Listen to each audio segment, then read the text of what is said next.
Ακολουθούν λίγες κουβέντες από τις υπόλοιπες συλλογικότητες. Είναι κοντά μας η κυρία Σάρα Δέσποινα από την Ένωση Πολιτών Ημαθίας. Σας ευχαριστούμε, κυρία Σάρα. Καλησπέρα σε όλους. Χαίρομαι πολύ που βρίσκομαι κοντά σας. Καλησπέρα σας. Χαίρομαι πολύ που βρίσκομαι κοντά σας. Έρχομαι από τη Βέρεια. Ανήκω στην Ένωση Πολιτών Ημαθίας, μια κοινότητα σαν εκείνες των Ελλήνων τις κοινότητες. Η αγάπη μας για τα κοινά...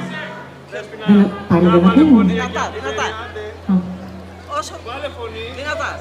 Η Ένωση Πολιτών Ημαθίας είναι μια κοινότητα ανθρώπων σαν εκείνες τις παλιές των Ελλήνων τις κοινότητες, που η αγάπη τους για τα κοινά και ο πόνος τους για την πατρίδα τους έκανε να βρίσκονται συνέχεια και να συζητούν ό,τι προέκυπτε. Ακριβώς αυτό κάνουμε κι εμείς.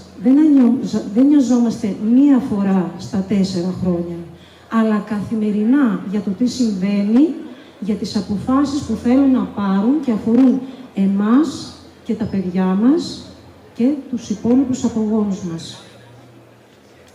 Ξεκινώ λοιπόν με μια λέξη που είναι γραμμένη στα ιστορικά βιβλία, αλλά και στο DNA των Ελλήνων.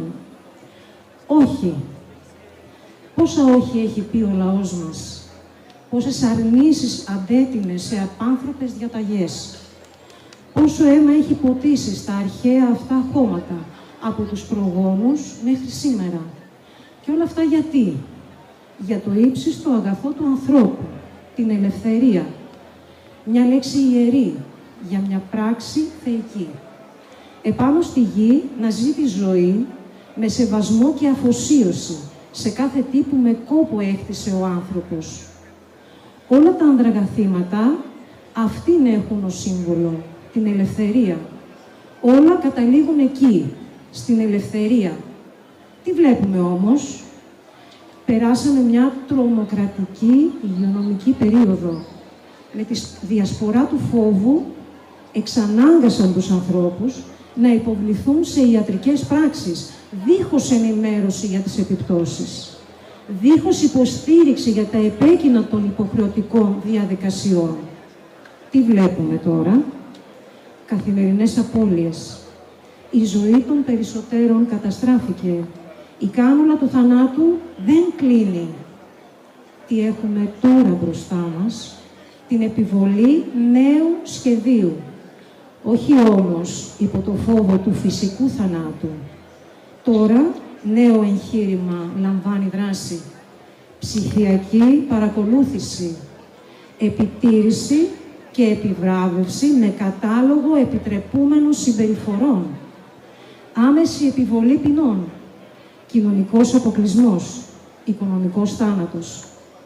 Την ώρα που όλη η Ελλάδα παρακολουθεί την καταστρατήγηση των νόμων από την ίδια την κυβέρνηση, τη σωρία σκανδάλων, τη δίμευση του πλούτου των σκληρά εργαζομένων πολιτών, την καταλήστευση των δημοσίων αγαθών, την πλήρη αδιαφορία για τους πονεμένους και τους ασθενείς, τη δολοφονία χαρακτήρων, την απουσία της δικαιοσύνης, την ανυπαρξία προφύλαξης και κρατικής συνδρομής σε φυσικές καταστροφές, την έκθεση της χώρας στον κίνδυνο της λαθρομετανάστευσης. Πόσα ακόμα μπορούμε να πούμε? Έγινε η δημοκρατία ένα κουρέλι. Και ενώ γινόμαστε βίαιος κοινωνή μιας εχθρικής κοινωνίας, τώρα μας ζητούν να βάλουμε και χειροπέδες, ώστε να μην μπορούμε να αποδράσουμε. Όχι λοιπόν. Ήρθε πάλι η στιγμή να πούμε ένα μεγάλο όχι. Δεν δεχόμαστε να απολέσουμε την ελευθερία μας. Δεν δεχόμαστε να υποταχθούμε στην ψηφιακή αυτή υποδούλωση. Και ακόμη περισσότερο σε πνευματική υποδούλωση. Γιατί ας μην γελιόμαστε. Ο σκοπός τους δεν είναι μόνο κοινωνικός. Είναι ακόμη πιο σπουδαίος και πιο επικίνδυνος.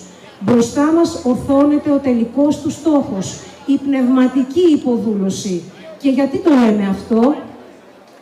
Γνωρίζουμε ότι οι σχέσεις των ανθρώπων βασίζονται στην εμπιστοσύνη. Γνωρίζουμε επίσης ότι η διαφθορά σκοτώνει.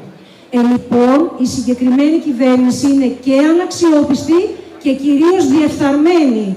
Έχουμε δει τα χρόνια που πέρασαν να προκαλούν σωματικό θάνατο, οικονομικό θάνατο, κοινωνικό θάνατο. Με τον προσωπικό αριθμό θα δούμε μαζί με τα παραπάνω και τον πνευματικό θάνατο. Ποια είναι λοιπόν η απάντηση στο μείζον αυτό υπαρξιακό ζήτημα? Όχι στον προσωπικό αριθμό, όχι στην ψηφιακή υποδούλωση, όχι στην πνευματική υποδούλωση. Ναι στην ελευθερία, ναι στη συμμετοχή στις αποφάσεις, ναι στη δημοκρατία των πολιτών. Ευχαριστώ. Ευχαριστούμε πολύ.